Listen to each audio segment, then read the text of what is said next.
Let's talk about balancing encounters, and it has nothing to do with CR. If you watch a lot of amazing dungeon masters, they can take any CR monster, put it up against any level of party, and that monster won't necessarily kill the party, but it's still a challenging encounter. And so what happens is when we talk about encounters don't necessarily end to the death. And so that's where the makeup of the encounter becomes more important than the CR of the creature. So, as always, let's talk about it.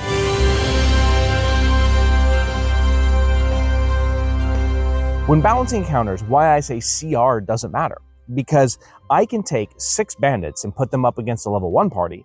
I can take 6 bandits and put them up against a level 4 party. And the bottom line is those 1/4 CR creatures are just as formidable against either one. Let's take the level 1 party, for instance. The CR 1/4, 1/2 bandits. I don't even care what the stats are. If I have them come in there and you've got 2 bandits that are fresh rookie bandits, one of them is the leader and decided we're going to rob and we're going to steal from people on this road, and they encounter your level 1 party. And your level 1 party starts off fast. They realize that, hey, we've got no money to give them and we're going to defend ourselves. And there's 2 archers over here, there's 2 in front of them, and there's 2 archers over here. The first thing that happens, you roll initiative. The mage gets a good initiative, the sorcerer, and blasts one in the face with a fireball. Screaming in the fire, his face is on fire. Well, the archer that tries next to him is now going to run away, screaming in terror. They were just recruited by Marcus and, George, who are the bandit captains. They're running away. The other 2 are stunned in the fact that their friend's face just caught on fire. Marcus and George then rush the party.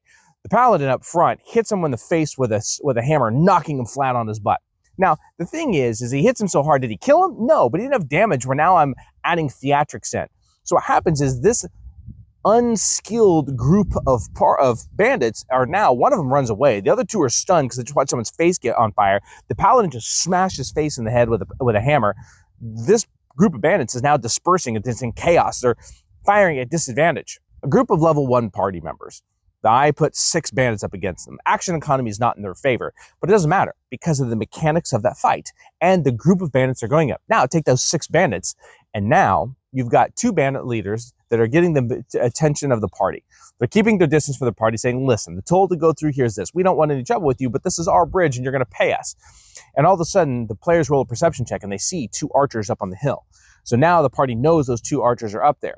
Well, then everyone rolls initiative. What they didn't notice is because when I had them roll perception, these 2 archers over here were in full cover. So now they're going to go before anyone else's turn because I still do surprise rounds. Now, these are bandits that know a thing or two about adventuring parties, and they know the dude wearing cloth in the back is actually a caster, and they want to stop that shit from happening right off the bat. So they're going to fire an arrow. Now, this arrow is actually a stunning arrow. It's been enchanted with the ability to take someone out for a turn because maybe it's a poison. Maybe it's, enchanted. There's 1,000 different things I could do with that arrow. They fire. Well, they hit.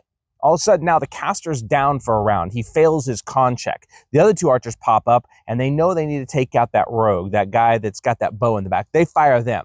Boom, 2. Then Marcus and them throw bolas at the front of the party, right? And so what's happening is that even though the party's going advantage, these bandits know a thing or two about tactics, and they're going to utilize those tactics to the best of their ability. Now, this level group party, now how good the players are makes a bigger difference than how good the characters are.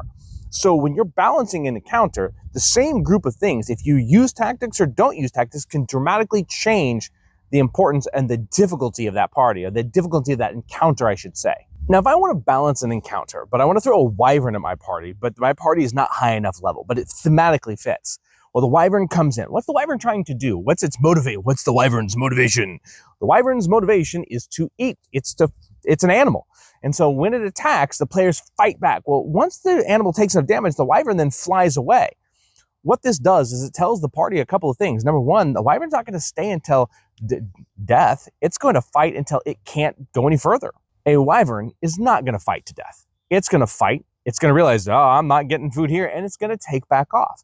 The same thing can go for a lot of encounters you have, is that when a big, bad CR creature attacks a group of players, I hope it doesn't attack your players, your characters, your party, the thing is it doesn't have to fight to the death. It can run off. Now, if the players should chase that thing down, TPK's on them, right? that wyvern probably is doing damage, and when it flies off, hopefully your players are like, oh yeah, we made it, we survived, let's get the hell out of here. They're not like, let's hunt that thing down. Okay, you know better than that, but sure, whatever works for you. The bottom line is that what's happening with wild animals can also, they're not going to stay and fight to the death. Very few things do. So to balance encounters, realize the fight doesn't have to end to when the HP hits 0. The fight can end when it hits halfway. So then we got to talk about, how do you reward XP when you don't have players or party members kill the bad guy? A wyvern comes in, it attacks the party, then it flies away at half hit points. I award half the XP. Or I use milestone leveling, because then I don't have to worry about it at all. But some players want to use, regular XP. The bottom line is they won the encounter. The encounter threshold was set. Another way to imbalance encounters when it comes to any TTRPG is the bad guys not be the objective. When there are other objections, when you're escorting someone, when you've got a MacGuffin, when you're holding the hill, when now it allows you as the dungeon master to throw all sorts of things at your players on a regular basis as you see fit, balancing encounters on the fly, using mobs that are smaller levels. All you have to do is get your party to start using their resources, using their spell slots, using their action surge. And to do that, you've got to figure out what triggers the party members to do that. Balancing an encounter has as much to do with your player dynamics as it does the character dynamics. If I know that every time I throw a big bad guy in front of the fighter, he'll use action surge to bring it down as fast as I can, all I got to do is throw a brood at him, right? If I can throw something that's immune to magic, all of a sudden the front line move up, and all of a sudden the magic guys move back. Now I can get the frontline fighters, and the magic users are useless, so now they have to take this thing down faster. Learning how your players respond to certain things allows you as a dungeon master to craft engaging encounters. It's not metagaming to give your players what they want to do to allow them to shine. I'm not talking about attacking weaknesses of your party. I'm talking about giving your party the ability to use their abilities. If we never cast a spell, we never use disarming strike, we never use all of the things that we have in our characters, and all we're doing is rolling attacks, that's not fun. It's fun when the players are winning by using their abilities, by the way they design their players. If your players are designed to use spells in a certain way, give them that. If the mage loves to use fireball, give them a swarm of goblins to take out. Remember, balancing a encounter is all about resource management for your players, but it's about you as the dungeon master giving them the things that use those resources. That's what balancing really is. It has nothing to do with CR. CR in reality is a joke. And I don't think CR is broken at all. I think CR is a tool to be used. But balancing the encounter has to do as much with the characters as the party. Now, here's the controversial one. Your players matter more than the characters.